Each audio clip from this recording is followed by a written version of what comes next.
চুয়াডাঙ্গার জীবননগর স্টেডিয়াম মাঠের জলাবদ্ধতায় বেহাল অবস্থা। প্রতিবাদে মানববন্ধন অনুষ্ঠিত হয়েছে। চুয়াডাঙ্গা থেকে মোহাম্মদ মুনাইম হোসেনের পাঠানো প্রতিবেদনে বিস্তারিত। সোমবার জীবননগর উপজেলা ক্রীড়া অনুরাগী মহলের আয়োজনে থানা মোড়ে এই মানববন্ধন অনুষ্ঠিত হয়। মানববন্ধনে বক্তারা বলেন, জীবননগর স্টেডিয়াম একটি গৌরব উজ্জ্বল খেলার মাঠ।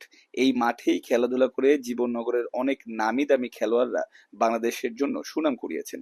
কিন্তু দুঃখের বিষয়, সামান্য বৃষ্টিতে স্টেডিয়াম মাঠে হাঁটু পানি জমে যায়।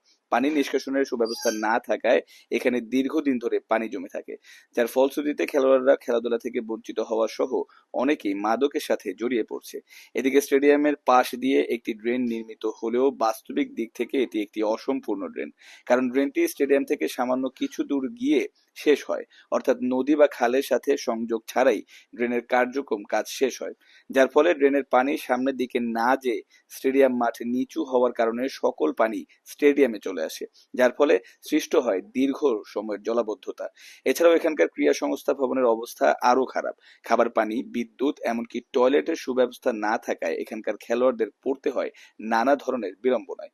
এ সময় তারা আরো বলেন, আমরা প্রশাসনের নিকট দৃষ্টি আকর্ষণ করছি, যুব সমাজকে মাদকের ভয়াল গ্রাস থেকে রক্ষা করার জন্য স্টেডিয়াম মাঠের সমস্যা বিবেচনা করে মাঠের সংস্কার সহ ক্রীড়া সংস্থা ভবন উন্নয়নের মাধ্যমে খেলাধুলার উপযোগী করে গড়ে তোলার জন্য কার্যকরী পদক্ষেপ গ্রহণ করবেন, এটা আমাদের প্রত্যাশা।